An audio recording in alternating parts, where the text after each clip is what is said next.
voir comment ce parti se débrouillera. Mais quoi qu'il en soit, l'idée pour nous, les jeunes qui veulent avancer en politique, c'est de dire qu'il ne faut pas créer des partis sur des personnes, sur des personnalités. Il faut créer des partis sur des convictions, sur des idées. Un parti, moi aujourd'hui, Manango, je suis président ou chef d'un parti. Demain, ça peut être M. Tchikar, s'il est dans mon parti, ou M. Tivungu. Il ne faut pas se dire, c'est ça qui fait gagner. Il ne faut pas se dire que voilà, il faut un homme fort. Non, non, président fondateur, pourquoi? C'est pas un royaume, dis donc. Mais ça aussi, c'est lié à la forme du régime. C'est lié à la forme du régime. Si nous sommes dans un régime présidentiel, on a besoin d'un homme fort par qui on s'identifie. Alors que si nous sommes dans un régime plutôt parlementaire, eh ben on a besoin de beaucoup de députés, donc de beaucoup de personnalités. Vous voyez bien que ce n'est pas la même chose. Alors, il y a... Le DRD, Antoine Dussel-Bama, puisque nous parlons des partis politiques, aujourd'hui le MCDDI vient de faire éclore un autre parti qui est le DRD. Croyez-vous que Elo Matson Mampouya, qui est le président aujourd'hui, a fait là, a marqué un pas de géant? C'est toujours difficile de parler des gens qu'on connaît. Mais Elo Mampouya était courageux. Je pense que Elo Mampouya a fait ce que aurait dû faire Mabio Nzinga à un moment donné. C'est-à-dire que lorsqu'on n'est pas, on pense que le parti ça marche pas, voilà. Vous voyez ce qui s'est passé au RDPS avec l'arrivée de M. Tister Tikaya, fils, c'est pas ce qui s'est fait avec Parfait Kolela. Une espèce de reproduction génétique, comme si la politique avait des rapports avec les gènes. Enfin, j'ai toujours du mal à comprendre ces éléments-là. Mais ceux qui disaient hier, attention, il ne faut pas que Christelle Nguesso, mais ce sont les mêmes qui ont applaudi Jean-Marc Tister Tikaya ici, qui ont applaudi le fils Milongo là-bas. Ça veut dire que désormais, pour être chef d'un parti, il faut être le fils vous voyez dans quelle situation nous sommes. Bon, très bien, à bon entendeur, salut. Mais le DRD, Mampouya, le problème de son histoire avec le MCD, moi je m'en fous. Moi ce qui m'intéresse, c'est qu'est-ce qu'il va porter comme message. Est-ce qu'il vient dans l'opposition ou est-ce qu'il continue à faire ce que fait Parfait Kolela? Ça veut dire que ça ne sert à rien. Ça veut dire que ça ne sert à rien. Pourquoi il se divise si c'est pour soutenir le même chef?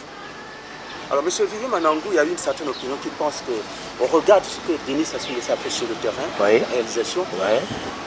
Il est question de laisser à cet homme-là la chance de continuer en vue de bâtir le Congo dont il rêve tant. Qu'est-ce que vous voulez que je dise? Ce que j'en pense de ça? J'en pense exactement le contraire. Ce que j'ai dit là ne peut pas aller dans le sens de ce que vous décrivez pour notre simple. Moi, je ne pense pas que c'est M. Sassou qui a fait ce que le Congo a, les quelque chose qu'on a. C'est pas M. Sassou. Vous voulez me dire que M. Sassou est resté dans sa chambre, a écrit son programme, le chemin d'avenir tout seul? Non, mais c'est lui l'exécutif. Ça veut dire que...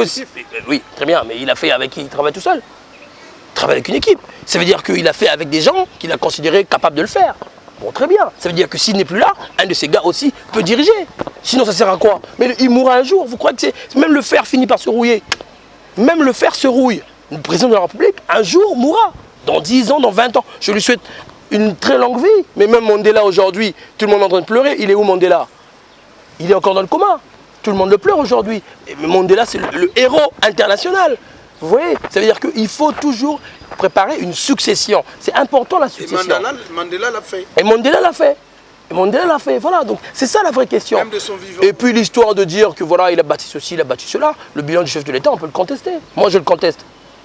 Moi, je le conteste. Comment? Vous ne voyez pas, vous voyez.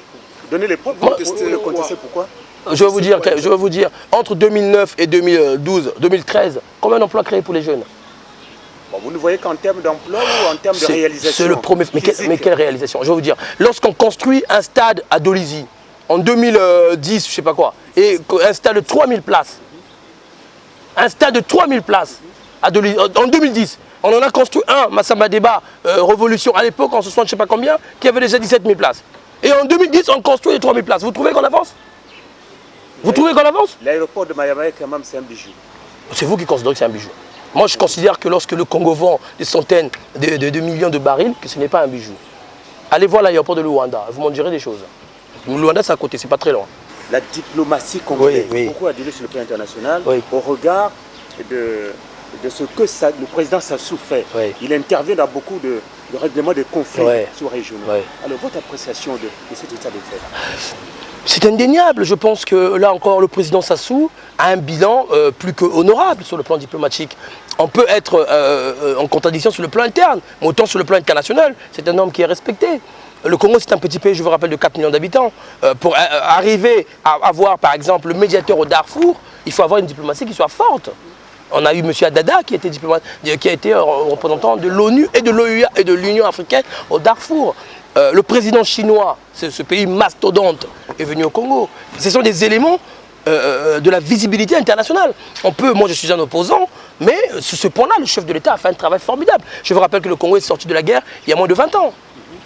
Vous comprenez? Donc il y a des pays plus grands que le Congo qui sont incapables de faire ce que le Congo fait. Vous comprenez?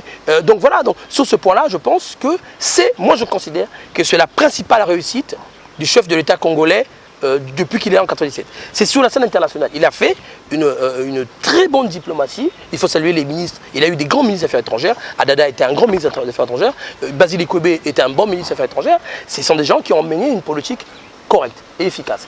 Et ça, il faut le saluer. Benjamin Bokoulou, au passage aussi. Il était ministre des Affaires étrangères? Sous les Souba. Non, sous les Souba, c'était une mauvaise diplomatie. C'est tout le contraire. Parce que le président Lissouba est allé s'allier et faire copain-copain avec un rebelle Savimbi. C'est quelle diplomatie ça?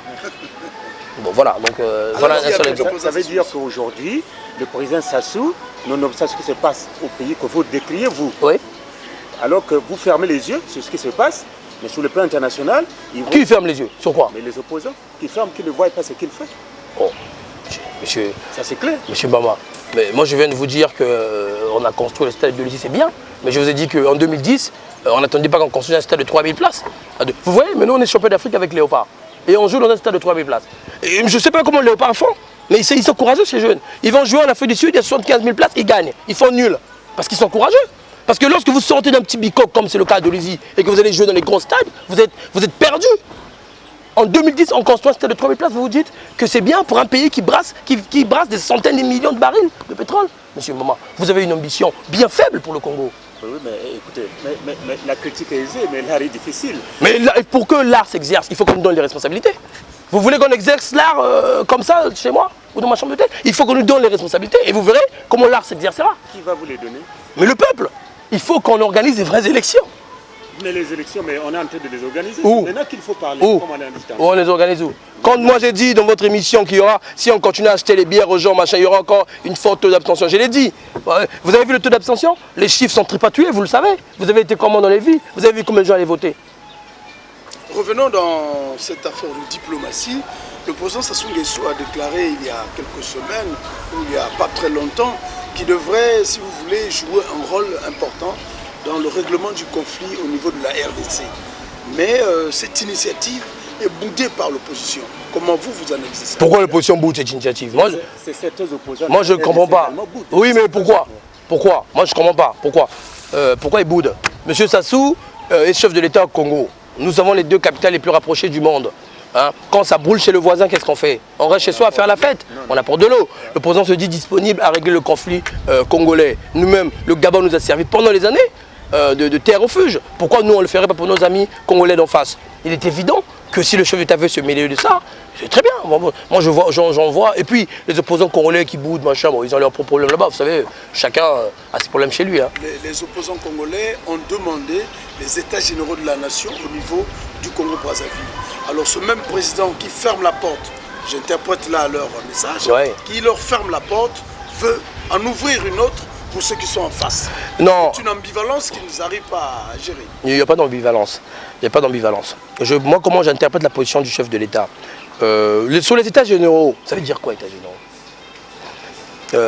L'opposition n'a pas réussi à démontrer l'opposition, j'entends, la position dite radicale, parce que cette opposition, elle n'est pas radicale, contrairement à ce qu'elle dit. L'opposition radicale, c'est nous autres, là. Hein? Eux, c'est pas l'opposition radicale, parce que lorsqu'on a été aux affaires, on a été ministre de l'économie pendant des années, on ne peut pas dire opposition radicale. L'opposition radicale, c'est les gens qui n'ont jamais exercé les responsabilités. C'est nous, là, l'opposition radicale. Moi, on ne peut pas m'accuser de quoi que ce soit, j'ai rien fait. Donc moi, je peux me dire opposition radicale. Monsieur Nzo Mathias, tu ne peux pas le dire. Monsieur Miyarassa a été ministre dans ce pays. Donc ils ont une part dans notre décadence. Donc arrêtez de nous faire croire que c'est eux les bons. Les bons sont ailleurs et c'est nous autres là les bons. Très bien. Bon, pour ce qui est de cette histoire d'états généraux, bon, très bien. Le problème, c'est que lorsque M. Gibel, moi je viens vous voir, vous dites, M. Gibel, votre costume est très beau, je vais l'acheter. Bon, moi je vous dis, bon, j'ai que 5 000. Vous allez me dire, ah non, tu déconnes mon ami, moi je l'ai acheté 100 000. Bon, il faut qu'on trouve un terrain d'entente. On ne peut pas discuter sur la base de ce que moi je veux seulement. Les États généraux, ils viennent vous dire, pour eux, c'est une remise en cause du cadre constitutionnel. C'est ça l'État généraux dans l'esprit des opposants. Pourquoi voulez-vous que le président de la République accepte? Il a quel intérêt politique à accepter ça? Il faut m'expliquer. Moi je ne comprends pas. C'est les gens qui font la politique depuis des années. On a l'impression qu'ils ont commencé hier. Mais lorsqu'on vient discuter avec quelqu'un, il faut faire des compromis. Il ne faut pas se compromettre, mais il faut faire des compromis. Vous voulez discuter sur quoi? Et puis, quelque part, le chef de l'État, vous croyez qu'il vit en France? Il vit là, à Mpila, ou au Palais du Peuple. Il voit ce que vont. Ils font des meetings à Makele, il y a 50 personnes. Je sais pas, 1200 personnes. Vous croyez que ça va faire peur au pouvoir? Non, non. Ben alors, il faut commencer par convaincre. Moi, je vais vous dire, très simple, monsieur Djibel. Si l'opposition dite radicale convainc les Congolais, le président Sassou lui-même va les appeler. Ce n'est pas eux qui vont demander l'état général. C'est le PST eux-mêmes qui dira, venez, on va discuter. Parce qu'ils verront que les Congolais feront grève, que machin, que machin, que machin. Donc, si réellement l'opposition arrive à porter une voix que le peuple pense être une voie alternative, vous verrez que les choses vont se décompter. Il faut commencer par convaincre le peuple. Et ils veulent convaincre Sassou, ne convainquez pas Sassou. Réussissez d'abord à convaincre le peuple. Alors, monsieur Vivier Manangou, ça va être la dernière question, Antoine Dussel-Mama. Quel régime souhaiteriez-vous voir installé au Congo? Un régime parlementaire intégral. Un régime parlementaire intégral avec un chef du gouvernement et un président symbolique. Et on peut le faire. On peut le faire avec la même constitution. Merci Antoine Dussel-Mama, merci beaucoup Vivier Manangou. Nous sommes arrivés au terme de cette émission. C'est pour la deuxième fois que nous vous recevons sur ce plateau. Alors, le public pontonegrin veut vous entendre. Un mot de fin, parce qu'on n'aurait pas la capacité ou l'intelligence forcément d'aborder toutes les questions. S'il y aurait une préoccupation, eh bien, nous vous donnons le temps de conclure cette émission. Tout simplement, je vais te dire, na ban ya point noir, parler un peu mon Kutuba aussi quand même, na ban ya point noir, que Betki toujours ensemble, Betki toujours ensemble, Betki na Nouana. C'est pas parce que Betki ve na Banzila, partout que Betki na Nouana, non, non, bah combat qui n'a pas façon mingi. Et Betki na Nouana toujours. Et Betki Koumve aussi, bah c'était parce que j'entends parfois, non, non, non, nous sommes toujours dans l'opposition et Betki na toujours la lutte. Le combat continue. Mais le combat pour la démocratie, pas pour l'intimidation, pas pour les armes, pas pour la pagaille, pour la démocratie. Et un jour, nous verrons la démocratie dans ce pays. Un jour, nous verrons la démocratie dans ce pays. C'est sur ces entrefaites, sur ces propos de Vivier Manangou que nous mettons un terme à cette émission. Merci beaucoup à Aden Zambi qui a tenu les manettes derrière la caméra là-bas. Merci à Eric Abiv, Antoine Dussel-Mama, Tif Tivongo qui ont posé les questions qu'il fallait à Vivier Manangou. Merci surtout à vous d'accepter notre invitation à chaque fois que vous êtes au Congo-Brazzaville. Notre plateau est toujours prêt à vous recevoir, quel que soit le temps. Merci beaucoup et à très bientôt. C'est la fin de cette émission.